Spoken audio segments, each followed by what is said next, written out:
Please join me in welcoming Stephanie Sterling-Briggsy. For that wonderfully gracious welcome.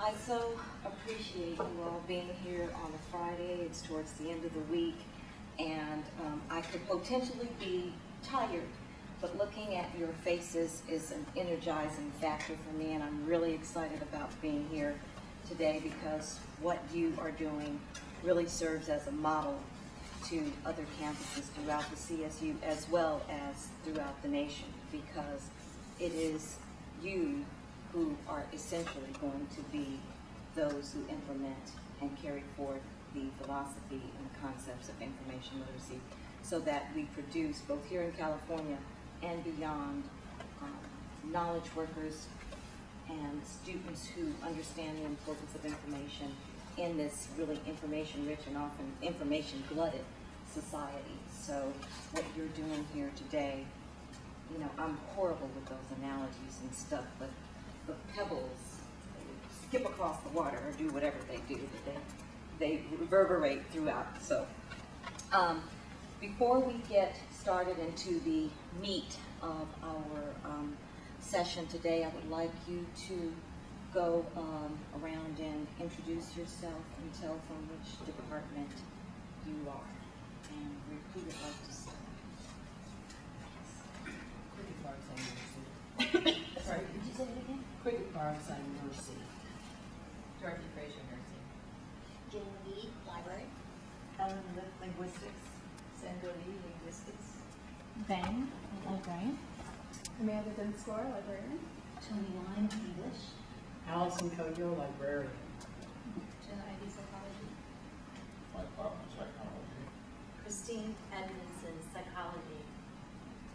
So did I hear for psychology, Jen, Mike, and Christine? Thank you. I would like to begin this morning with a brief overview of information literacy within the CSU system.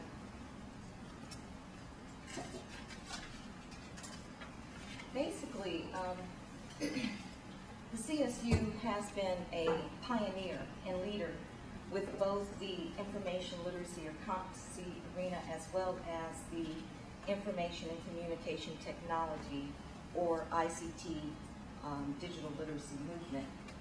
As far back as 1995, the Council of Library Directors, charged by the Commission on Learning Resources and Instructional Technology, identified information competency as a critical skill for all students. Since that time, under the excellent leadership of Dr. Susan Curzon, she is Library Dean at Cal State Northridge, and the late Dr. Eileen Rothman, the CSU Information Competency, and is now called Information Literacy Program, has flourished.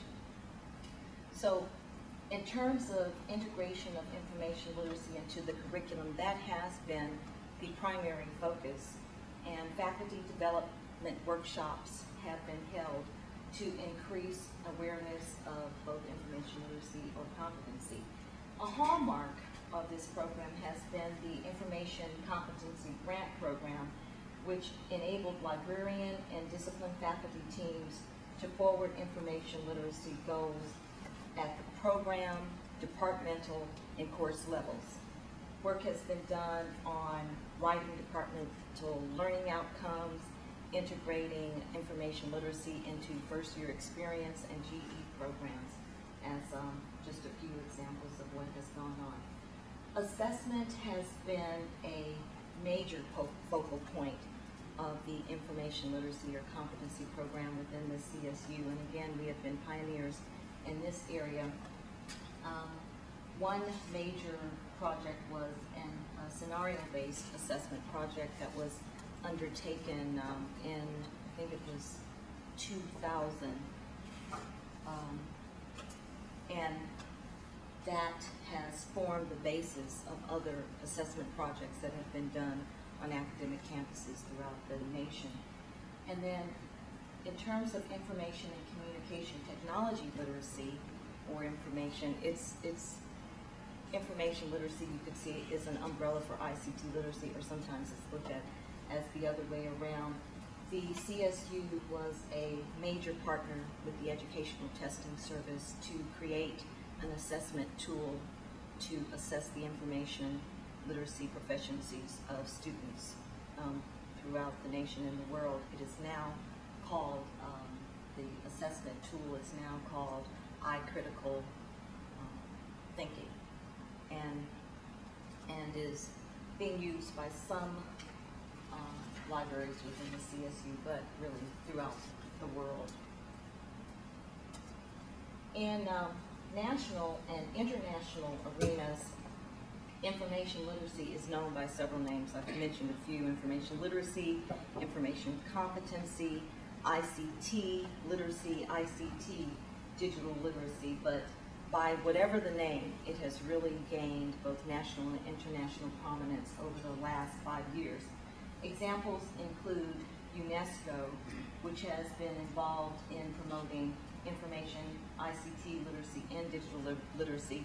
And if you Google UNESCO and information literacy, they have a web page with some of the reports and things that they have produced in this area.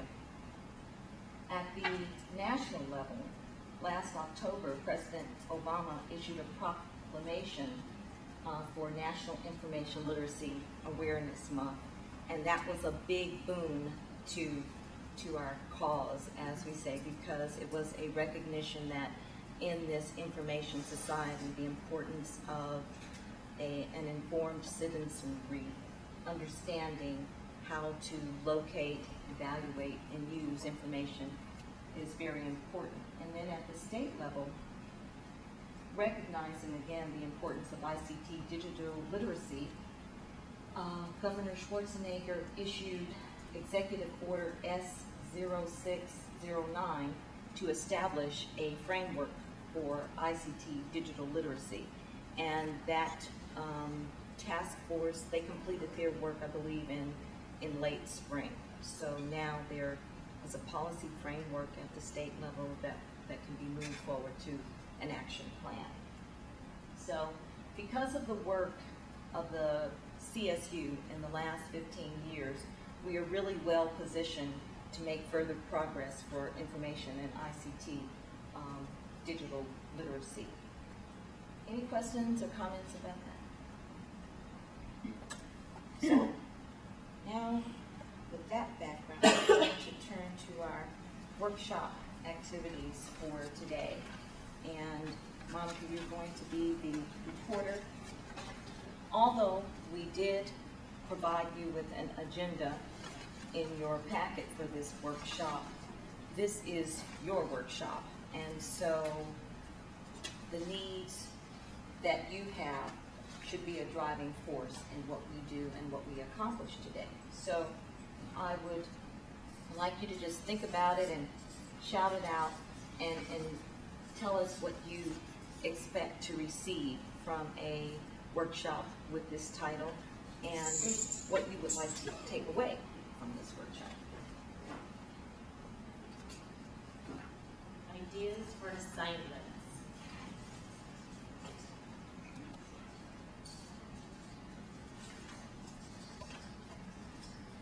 Thanks, Christine.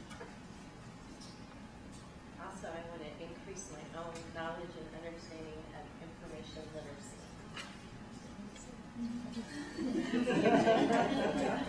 What exactly does it mean? Definition of it. Yeah.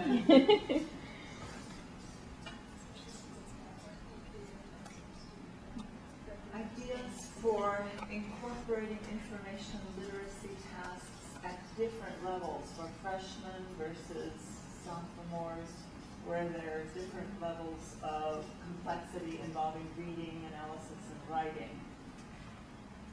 Okay, ideas for incorporating information literacy Tasks for different levels of students and different levels of tasks.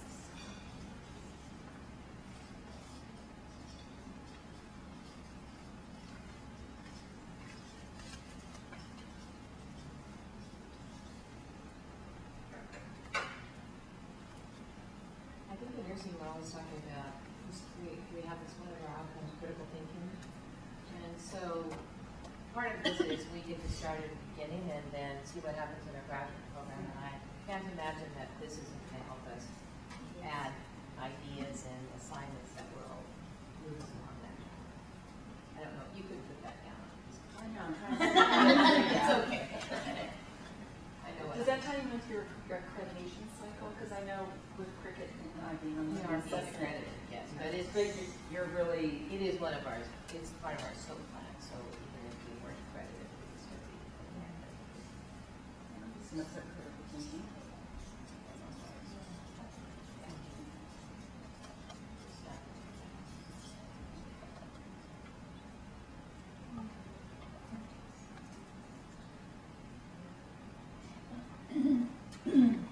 I'm going to speak up for the humanities.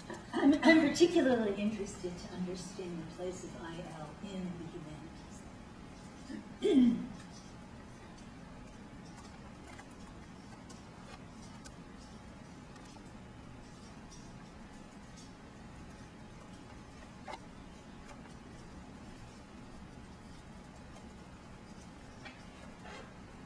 I'm just trying to smell good. Go ahead, Ellen. What background knowledge students need to be able to engage in some of these tasks that we're designing? You know, whether it's information literacy or something else.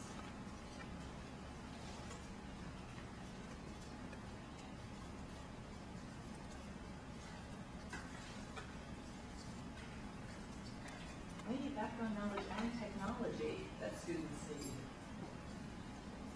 So I think it's both.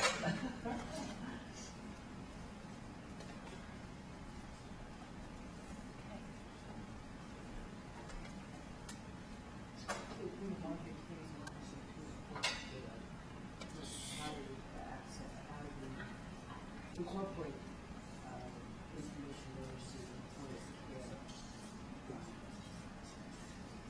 access to information. Right. That lifelong learning phase.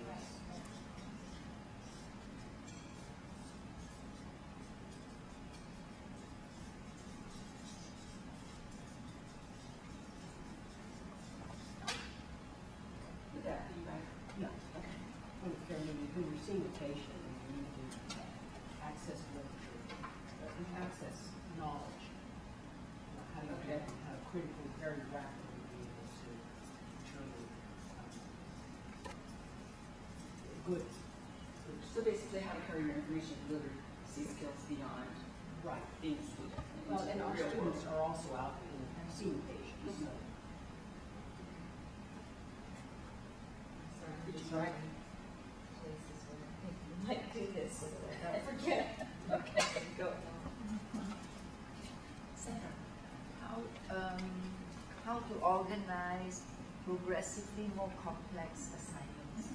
That's a good one. You know, start with simple assignments.